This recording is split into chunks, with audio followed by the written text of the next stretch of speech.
Ეხლა პარალელურად ვკითხულობ ნიკა ეკა გამარჯობათ. საღამოშიდობისა. ნუ აი უბრალოდ ალბათ ადევნებს თვალყურ სოციალურ ქსელში ჩვენი ქვეყნის მოსახლეობა უკვე შემაჯამებელი ოქმის შედეგებს. ანუ უკვე უხმები დაითვალა ძალიან ბევრ ხმებზე და რამდენ პროცენტზე? დიდი ჩემი ინფორმაციით 40%-ზე. უბრალოდ აი ხა შემოდის აი ხმები უბრალოდ აი მაგალითად აი ხა შემომივიდა ცხეთა სოფელი წილკანი გრიგოლ ვაშაძე 401 ხმა, სალომე ზურაბიშვილი 158 ხმა, მუხიანის უბნები სადაც მოგებულია გდანში, ჩუღურეთში, საბურთალოზე, ვაკეში სამეგრელოში პრაქტიკულად ყველა უბანი მოგებულია. ვაკეშიც მოიგეთ ბატონო ნიკა. ის უბნები რომელიც შემოსული არის, ცხადყოფს რომ მოგებული არის და ოპოზიციური ხმები ჯამურად მნიშვნელოვნად აღემატება, მნიშვნელოვნად, აი მინიმუმ 50. აი ერთი სიტყვა. განსაკუთრებით მწვავედ დაპირისპირებული იყავით ევროპულ საქართველოსთან.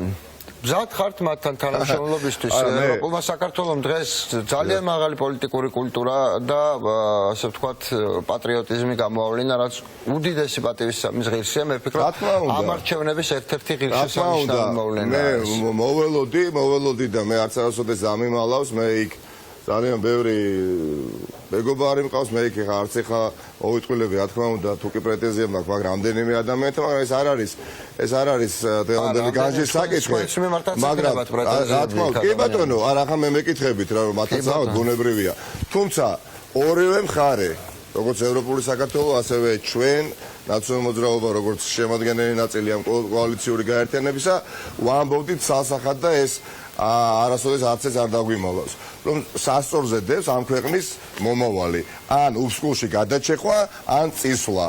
და მას შემდეგ რაც სალომე ზურაბიშვილი გამოიყვანა საარჩევნო ტატავზე ბიძინა ივანიშვილმა, რა თქმა უნდა არჩევნები გადაიქცა რეფერენდუმად. რა მოხდა ხალხო დღეს? რატომ არის ესეთი ცდომილება იმ ეგზიტ პოლის წინასწარი შედეგებთან შედარებით? ანუ რეალური შედეგები მოდის აბსოლუტურად სხვა გრიგოლ ვაშაძეს და ოპოზიციის სასარგებლოდ, ვიდრე ეგზიტ პოლმა აჩვენა. დამავა ხალხმა რეალურად. ანუ შანსი არსებობს რომ პირველ ტურში რა თქმა უნდა, უდიდესი შანსია რომ პირველ ტურში პირველი ტური შეძლებთ ამის დაცვას ამ ხმების? მე გეუბნები სრული პასუხისმგებლობით. ქართული ოცნების სტრუქტურა არის მოშლილი პარტიული, ისინი ანუ უბნებზე ქართული ოცნების აქტივისტები აღარ ექვემდებარებიან და აღარ ემორჩილებიან უკანონო დავალებებს. დაახლოებით იგივე ხდება რაც 2012 ხალხმა მოატყვილა. როცა გადადიოდნენ კოორდინატორები. სადი იყო მოატყვილა ოცნება? მოატყვილეს ოცნება. ამას თქვენ ძალიან დიდი ხანია ეძახით და ეს საიდან ემპირიულად ნიკა ეკა მე დავდიოდი ხო სადაც მომეცა შესაძლებლობა რაიონებში, ქალაქებში, სოფლებში და შემხედრია ხალხი, შემხედრიან ქართული ოცნების აქტივისტები, გამგებლები, წუნებულები და მათ უთქვამს რომ აქ ვარ, მაგრამ თქვა ბატონო შეიძლება პირველი თქვენ გჯერათ რომ შესაძლებლობაა პირველი ტურით. მოდი დაუშვათ რომ მეორე ტური ეგზიტ პოლები ამას ამბობს. ქართული ოცნება მოდით გადაჭარბე ეიფორიის იმედი რომ მეორე ტურს მოიგებს. ეიფორიის გარეშე რას ქვია მეორე ტური ქართული ოცნება დამარცხდა. იცით, თავარი რამ წააგო ქართულმა ოცნებამ. თავარი რამ აღარავის აღარ ჯერა მათი. იმიტომ ხილებულნი არიან საარაკო ტყუილებში. აი შავზე რო ამბობდნენ თეთრს და მათ რომ კიდევ ეგონათ რომ ხალხი დაუჯერებდა. რაღაცა სპექტაკლებს დგამდნენ. ჩანაწერებით და ამბობდნენ რომ ეს რეალურია, სასახლეებს აშენებდნენ და ამბობდნენ ეს სასახლეები კეთის ინდისიერი გზებით არის აშენებული, პენსია არ მომატებულა, მაგრამ მერე რა მოგუმატებთ, ყველაფერს უარყოფდნენ აბსოლუტურად და დაიჯერა ბიძინა ივანიშვილმა რომ იგი არის ამ ქვეყნის ერის სინდისი და ნამუსი. მან მართა დაიჯერა. კარგით, გახდა გრიგოლ ვაშაძე მეხუთე პრეზიდენტი, რა ხდება მერე? აუცილებლად მე დარწმუნებით შემიძლია გითხრა და ამის ნიშანწყალს ხედავდი და ეხა განსაკუთრებით ხვალინდელი დღე აბსოლუტურად განსხვავებული იქნება. ქართული ოცნების დეპუტაციის უდიდესი ნაწილი თავად მოითხოვს უადამდე საპარლამენტო არჩევნებს. ჩვენ დაგვასწრებთ კრიზისში აუცილებლად ისეთ პირალში არიან შესულები, საიდან თავს ვერ დააღწევენ. თქვენ მოიგებთ თავს ვერ დააღწევენ. ხა ვინ მოიგებს ამას გადაწყვეტს ხა საქართველოს ერთად მოიგეთ. მე გულახდილად ვთქვი უდიდესი პატივისცემით.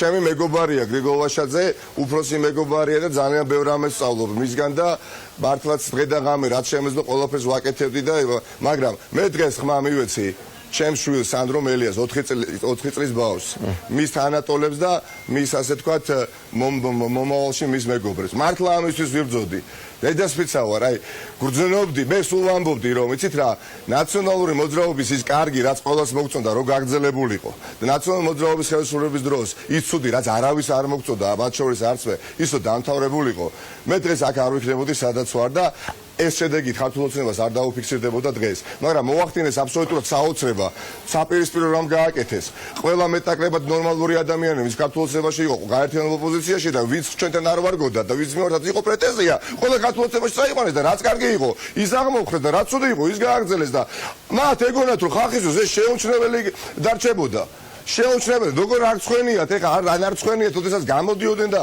გულზე ჯიღის ცემით ამბობდნენ რომ ბიგო ოჯახის წევრმა ჩაუტარა რაღაცა სოციალური გამოკვლევა და 53% აქვსო იფიცებოდნენ 53% აქვს სალომე ზურავიშვილს მარტივად გეტყვით თუ შეიძლება ბიძინა ივანიშვილის გუნდს ჩემი შეფასებით ეს არის პოლიტიკური გუნდი და ეს არის მაფიოზო კრიმინალური კლანი მათ ოდნავ მაინც რომ რწმენა ქონოდათ რომ ისინი წარმატებას მიაღწევდნენ ამ არჩევნებში ისინი რას იზამდნენ იცით ისინი დაიქირავებდნენ ერთ-ერთ წამყვან კვალიფიციურ მაღალი რეპუტაციის მქონე კვლევით ორგანიზაციას და მათ ჩაატარებდნენ ეს არასდროს არ უქნიათ და ყოველთვის ეშინოდა საინტერესოა რატომ არ ხნეს ძალიან დიდი მადლობა ბატონო ვულოცავ ეს არ იყო მართლა ეს იყო ხალხის გამარჯვება საკადრისი პასუხი გასცეს მოდი თქვა მე სულ ვამბობ 2012 წელს ეხა ხალხს უნდა უკეთესი და არა უარესი წასაგები იყო ის არჩევნები ნამდვილად წასაგები იყო ეს არჩევნები მაგრამ უარესი მიიღო მოსახლეობის ნაწილმა უდიდესმა მაგრამ დღეს გრიგოლ ვაშაძემ კი არ გაიმარჯვა, დღეს ოპოზიციამ კი არ გაიმარჯვა,